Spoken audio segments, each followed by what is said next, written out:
வணக்கம்.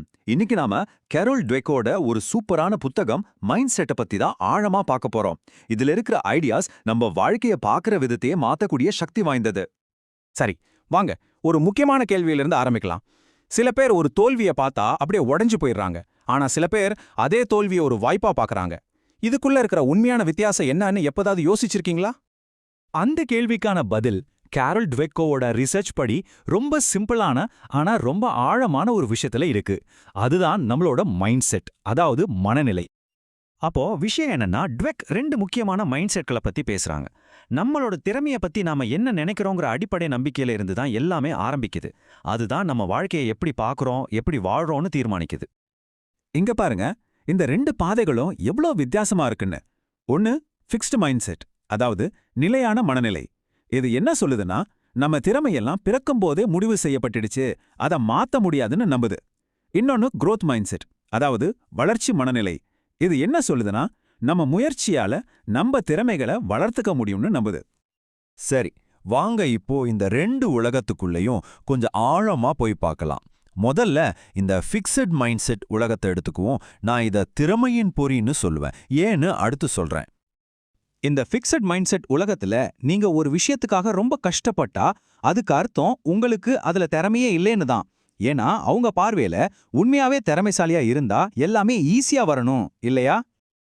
இதுக்கு ஒரு கிளாசிக் உதாரணம் யாருன்னு பார்த்தா டென்னிஸ் வீரர் ஜான் மெக்கென்ரோ தான். அவரோட ஃபிக்ஸ்ட் மைண்ட் செட் வஜஸ் அவரை ஒரு மேட்ச்ல தோத்துட்டா போதும் உடனே ஒரு பெரிய லிஸ்டே வச்சிருப்பார். காய்ச்சல், முதுகுவலி, ரொம்ப சூடா இருந்துச்சு, ரொம்ப குளிரா இருந்துச்சுன்னு. ஏன்னா தோல்விக்கு அவர் காரணம்னு ஒத்துக்கிட்டா அவரோட இயற்கை திறமை கேள்விக்குறி ஆயிடும் இல்லையா? அதனால தப்ப மத்தவங்க மேலேயோ இல்ல சூழ்நிலை மேலேயோ போத்துடுவாரு.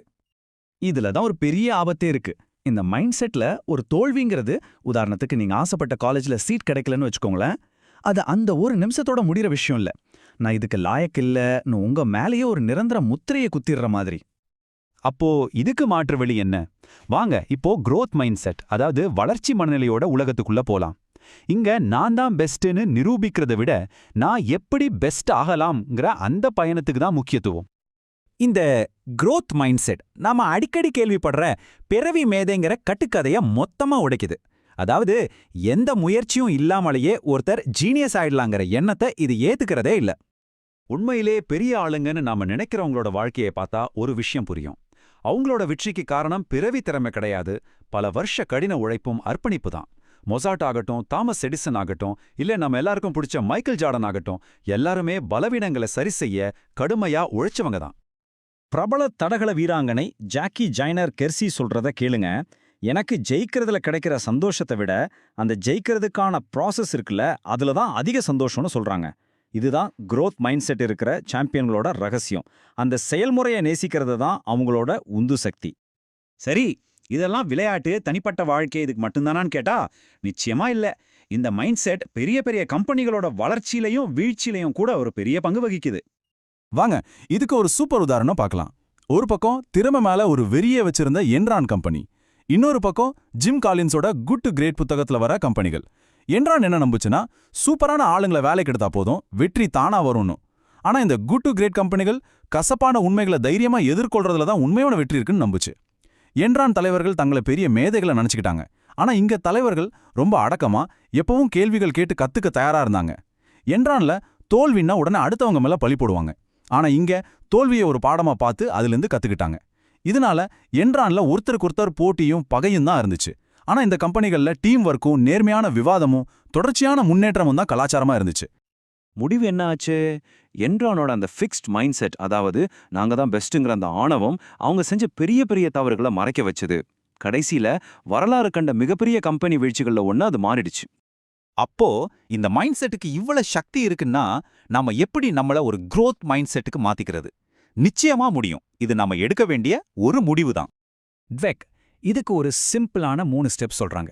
1, உங்க மனசுக்குள்ள பேசுற அந்த ஃபிக்ஸட் மைண்ட் செட் குரலை முதல்ல கவனிங்க. ஐயோ இது கஷ்டம், நம்மால முடியாது, தோத்துட்டு அசிங்கமா ஆயிடும்னு ஒரு குரல் உள்ளிருந்து கேட்கும். அதை முதல்ல அடையாளம் காணுங்க. 2வது, உங்களுக்கு ஒரு சாய்ஸ் இருக்குன்னு புரிஞ்சுக்கோங்க. அந்த குரல் சொல்றதை அப்படியே நம்ப வேண்டிய அவசியம் இல்ல. ஒரு சவாலையோ ஒரு விமர்சனத்தையோ நம்ம வேற மாதிரி பார்க்கலான்னு நீங்க முடிவு பண்ணலாம். 3வது, அந்த நெகட்டிவ் குரலுக்கு ஒரு growth மைண்ட் செட் குரலால பதில் சொல்லுங்க. நான் தோத்துட்டேன் அப்படின்னு சொல்றதுக்கு பதிலா, சரி இதிலிருந்து என்ன கத்துக்கலான்னு கேளுங்க. என்னால முடியாதுன்னு சொல்றதுக்கு பதிலா இப்போதைக்கு என்னால முடியல, ஆனா முயற்சி பண்ணா கண்டிப்பா முடியும்னு உங்களுக்கு நீங்களே சொல்லிக்கோங்க. இறுதியா நீங்க என்ன முடிவு எடுக்க போறீங்க? கொஞ்ச வருஷம் கழிச்சு உங்க வாழ்க்கையை திரும்பி பார்க்கும்போது, ஐயோ நான் அதெல்லாம் செஞ்சிருக்கலாமேன்னு பயன்படுத்தாத திறமைகளை பத்தி வருத்தப்பட போறீங்களா? இல்ல எனக்கு எது முக்கியமோ அதுக்காக நான் என் முழு உழைப்பையும் கொடுத்தேன்னு பெருமையா சொல்லிக்க போறீங்களா? யோசிச்சு பாருங்க. நீங்க எந்த மாதிரி வாழ்க்கையை திரும்பி பார்க்க விரும்புறீங்கன்னு. அதுக்கேத்த மைண்ட் செட்டை தேர்ந்தெடுங்க. அந்த தேர்வு உங்க கையில தான் இருக்கு.